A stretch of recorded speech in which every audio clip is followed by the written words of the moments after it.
be to the name of God.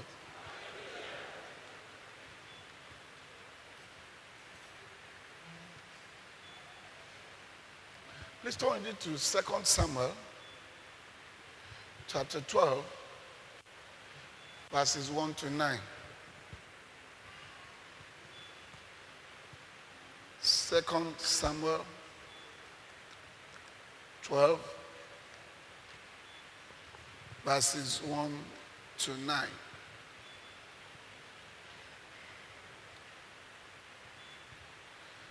Then the Lord sent Nathan to David, and he came to him and said to him, there were two men in one city, one rich and the other poor. The rich man had exceedingly many flocks and herds, but the poor man had nothing except one little lamb which he had bought and nourished. And it grew up together with him and with his children. It ate of his own food and drank from his own cup and lay in his bosom, and it was like a daughter to him. And a traveler came to the rich man, who refused to take from his own flock and from his own herd to prepare one for the well-faring man who had come to him. But he took the poor man's lamb and prepared it for the man who had come to him. So David's anger was greatly aroused against the man, and he said to Nathan, as the Lord lives, the man who has done this shall surely die. And he shall restore fourfold for the lamb, because he did this thing and because he had no pity.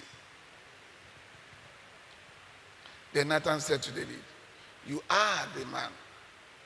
Thus says the Lord God of Israel, I anointed you king over Israel, and I delivered you from the hand of Saul. I gave you your master's house and your master's wives into your keeping, and gave you the hearts of Israel and Judah. And if that had not been enough or too little, I would have given you even much more. Why have you despised the covenant of the Lord to do evil in his sight? You have killed Uriah the Hittite with the sword. You have taken his wife to be your wife, and have killed him with the sword of the people of Ammon. Now therefore the sword shall not depart from your house, because you have despised me and have taken the wife of Uriah the Hittite to be your wife. Thus says the Lord, behold, I will raise up adversity against you from your own house, and I will take your wives before your eyes and give them to your neighbor, and shall lie with your wives in the sight of the sun. For you did it secretly, but I will do this thing before all Israel, before the sun. Glory be to the name of God. You did it secretly. You did it secretly. But by the time I take my own revenge, all Israel will know about it. You did it secretly.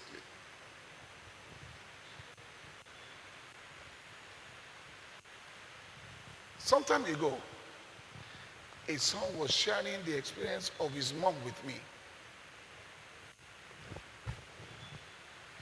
He said, one day, my mom was going on a date. A date she had business going with a man.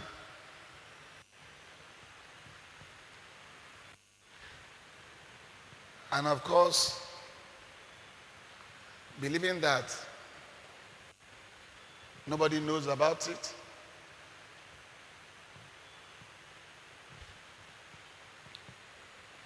she will go and come back and nobody will know.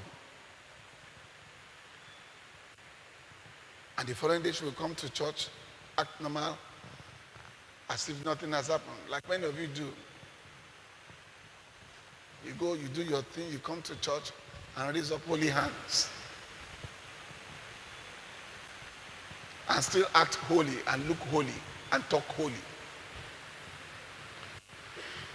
So she was on her way driving to the date. And then something prompted me in the spirit to call her at that time.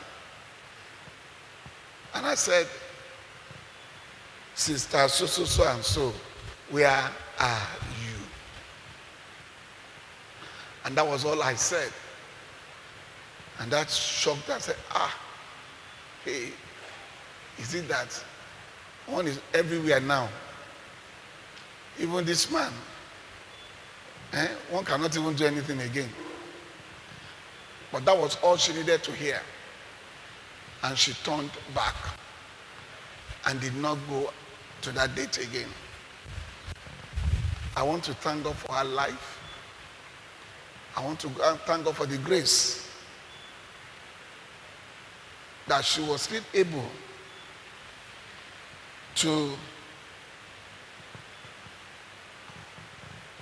hear the voice of correction and turn back. Many people will not turn back. Rather, they will lie and say, after the pastor cannot see us. And there is no reason why you should not believe me. There is no way you will ever know.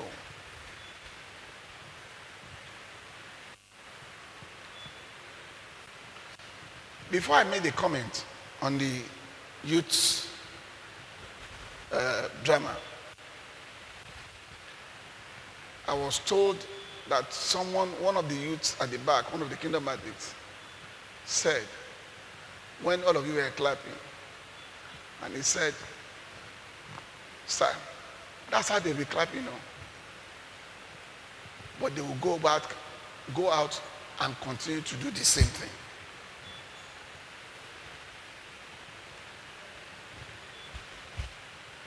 So that's how they be clapping, meaning they understand that this thing is wrong. That's why they're clapping. They're clapping for us that yes, it sent a good message. But they will go out and continue to do the same thing as if it means nothing. You see, it's amazing that the world has come to have a strong hold over many people who claim to be children of God. The influence of the world is so strong on them that they find it difficult to leave the ways of the world for the ways of God. They are so conscious and so mindful of the world's opinion about them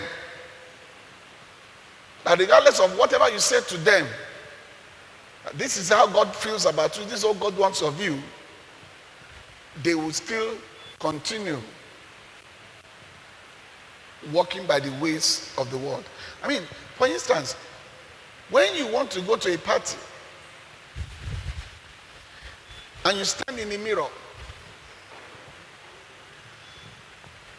and you begin to paint, something comes to your mind. And one of the things that comes to your mind is, well, who knows, maybe that's how we'll meet Mr. Right. And who knows who I'll meet there now. Let me just cuckoo. But that is contrary to everything that God has told you, that you don't need to do that. But the world has made you to believe that until you do that, you will not get anything. So you rather believe the world than believe God. If you look at it carefully, every act of your disobedience has an influence of the world in it. There's a strong influence of the world behind every act of your disobedience. Am I making sense to you? Glory be to the name of God. And most times, you do these things believing that, Pastor is not cuckoo here. If anybody let him go and tell him. But you forget one thing. That everything the sound of God is telling you is what God is saying concerning you. And so if you are worried that the sound of God will not see you, you forget the fact that the God who sent him sees you and knows everything. You can't hide from him.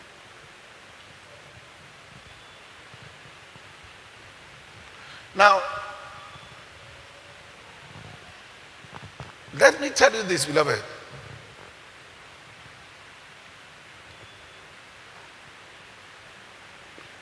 The purpose of this message this morning is because God is bent on bringing change to the lives of his children.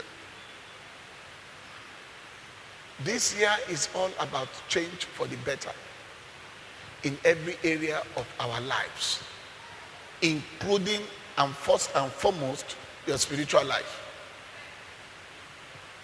which involves your obedience to God's command.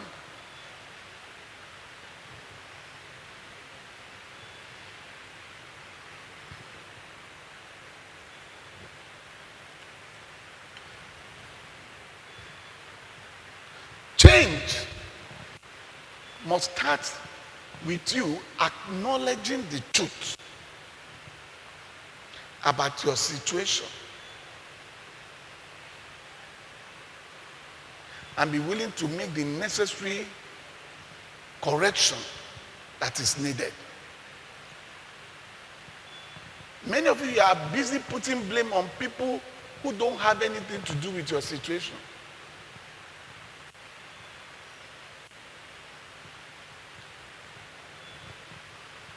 You say maybe it's your foundation. Long ago, God has cleansed your foundation. You say it's maybe a house of wickedness. Is it that house of wickedness that is so strong that God cannot deal with anymore?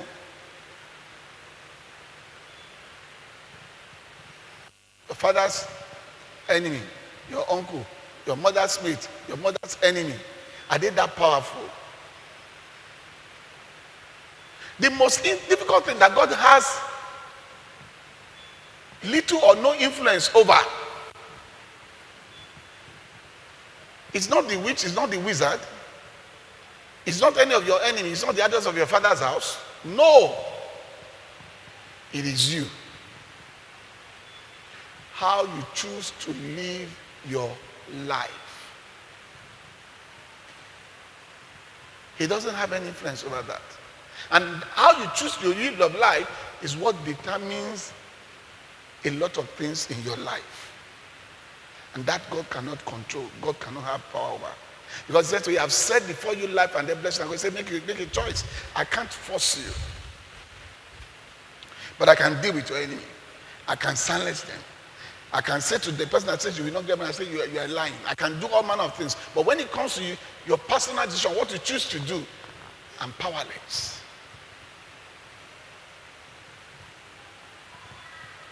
So when you have prayed, when you have fasted, when you have done everything, you have sown seeds, and certain things are not working the way you expect them to work, maybe you need to take a look at yourself. Is there something that I'm doing wrong? Is there any area of my life that I'm still struggling with God? That God is saying something and I'm saying something else. Are you following me this morning? Glory be to the name of God.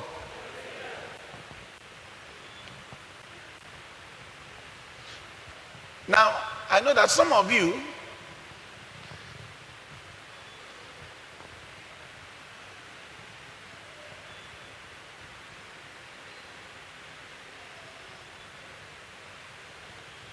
have just refused to accept the truth or tell yourself the truth. And you rather want a place where they will lie to you, where they will encourage you. I was telling somebody the other day that the church is a place you come sober and you live sober. And when you're inside, you are sober. Because the church is about serious business. The issue of salvation is not a joking matter. We are talking about eternity. We are talking about your life. We are talking about your soul. It's something you should take back, a place of entertainment. It's a place where you come to hear the raw truth, where the true picture about your life, about yourself, is being given to you to see your life, see yourself. And enough for you to say, is this how I look? When God revealed to Isaiah the way his spiritual state, Isaiah said, woe unto me, for I am undone. You don't come to God's presence and living and feeling funky that you are holy. There must be something in his word that will put you to check and make you ask a question, hey, will I ever make this thing? But if you want to come to church and hear words that will just make you happy, laugh, and go and say, my pastor is a great pastor, I don't know, I'm sorry. That kind of word will not take you anywhere. And you won't get that kind of word from my mouth. But the kind of word that will get you, that will make you got you thinking, hey, look at me, what am I going to do? I better have. That is the word that will take you somewhere. Are you following me this morning? Now, let me preempt some of you. I know some of you lately have found my word to be very, very hard and more and more, it's becoming more and more difficult for you. And you are beginning to think, this man is just getting on my case anyhow. I'm beginning to think, maybe I should leave the church for him, maybe I should look for another church. Okay, I don't have anything against you. You can. But I want to tell you one thing before you take that decision.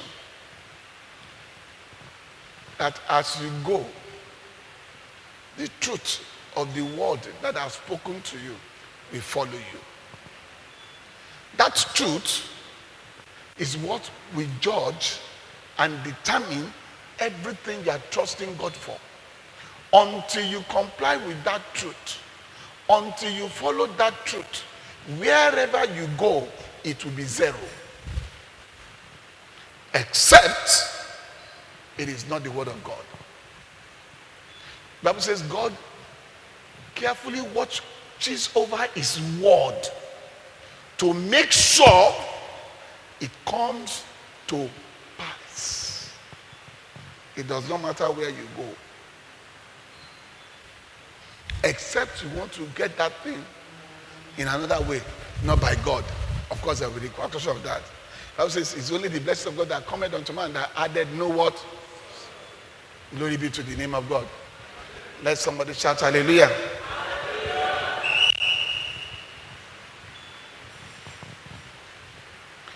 Now, for us to have a better understanding of this scripture, beloved, this story of David and how he has found himself in this kind of situation. This was a man that God loved so much. God loved, gave him the throne of Israel above his brothers. At 17, he was doing exploits. He became the envious of his brother. Several times God delivered him from death, from the hand of Saul, and placed him on the throne of Israel. You will expect such a man to have the fear of God in everything that he does, and to make sure he doesn't do anything that would displease God. But that wasn't the case in this instance. Now, for us to really understand the story carefully, we need to go back to 2 Samuel 11 from verse 1 to 17. It happened in the spring of the year, at the time when kings go out to battle, that David sent Joab and his servants with him and all Israel, and they destroyed the people of Ammon and besieged Rabbah. But David remained at Jerusalem. Then it happened one evening that David arose from his bed and walked on the roof of his king's house. And from the roof he saw a woman bathing, and the woman was very beautiful to behold. So David sent and inquired about the woman, and someone said, "Is it not Bathsheba, the daughter of Eliam, the wife of Uriah the Hittite?" Then David sent messengers and took her, and she came to him, and he lay with her, for she was cleansed from her impurity, and she returned to her house. And the woman conceived, so she sent to David and said, "I am with child." Then David sent to Joab, saying, "Send me Uriah the Hittite." And Joab sent Uriah to David. When Uriah had come to him, David asked how Joab was doing, and how the people were doing, and how the war prospered. And David said to Uriah, "Go down to your house and wash your feet." So Uriah departed from the king's house, and the gift of food from the king followed him. But Uriah slept at the door of the king's house with all the servants of the Lord, and he did not go down to his house. So when they told David, saying Uriah did not go down to his house, David said to Uriah, "Did he not come from a journey? Why did he not go down to your house?"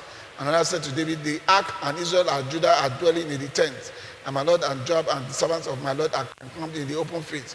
So shall I then go to my house to eat and drink and to lie with you? As you live, and as your soul lives, I will not do this thing."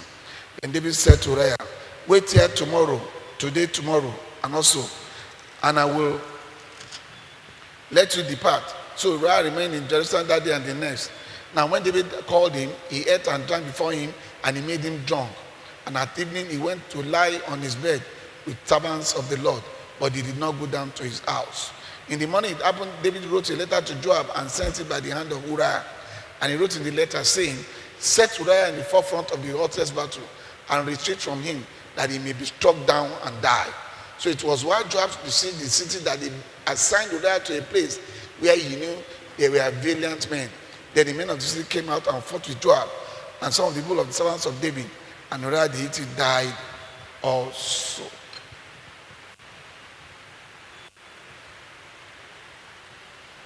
You know, it's amazing how we try to do evil and then we try to cover it. We do evil and then we try to cover it. Or do wrong and try to pin it on somebody else. David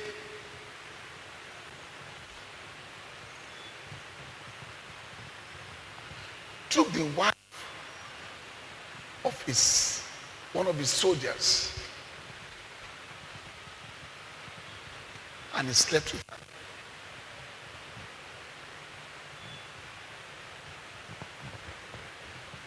There are other women, single women.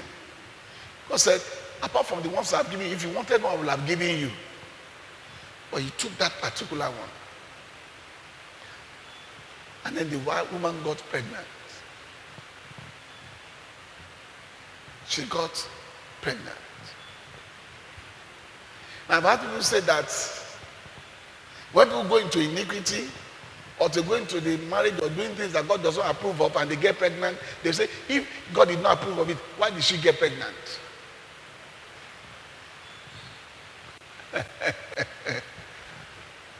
But she got pregnant and God did not approve of it.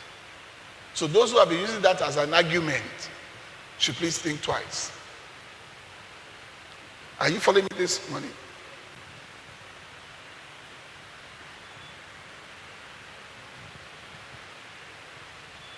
So she got pregnant. Now, rather than facing the shame and disgrace, owing up to what he has done and confess whatever he has to do, he has to do. Face the ridicule.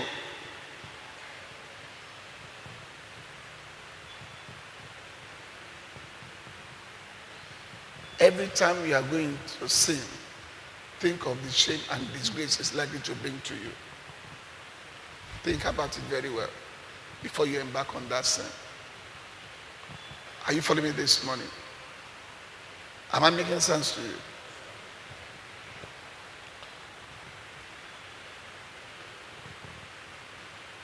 So,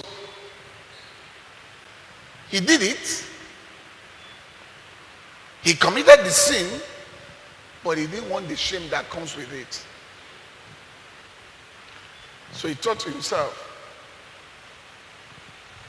the best thing to do is to try to cover it up. To first of all pin it on someone else. And if I'm not able to pin it on someone else, let me find something to use to cover it. So he sent for the husband of the woman and told the husband to come. Pretended as if he wanted to know about the welfare of people at the war front. Then after that, he gave the man the present and said, go home and rest. I mean, if a man who had gone to battle must have missed his wife. And he said that such a man, on getting home, after all, man don't do menstruation. Am I making sense to you? And don't forget, the woman was already pregnant, so she could not have been menstruating. So nothing should stop the man from having something to do with the wife. But he forgot one thing, that God sees everything. He wanted to pin his sin on somebody else. And somebody, he thought nobody knew about it. Nobody knew what his plan was. Nobody knew what he was doing. So as far as he was concerned, it's foolproof. Nobody can foil it. Nobody can go against it. This is a foolproof plan. He thought about it before he sent for Uriah to come from battle. When you are taking that thought, God knows. When you are making that phone call, God knows. When you are sending that text, God knows. When you are sending that email, God knows. When you are doing that WhatsApp, God knows. Everything that you are doing, God knows and God sees. Before you finish typing it, He knows what you are typing. Before you finish conceiving the plan and action plan, He already knows where you are going. He's waiting.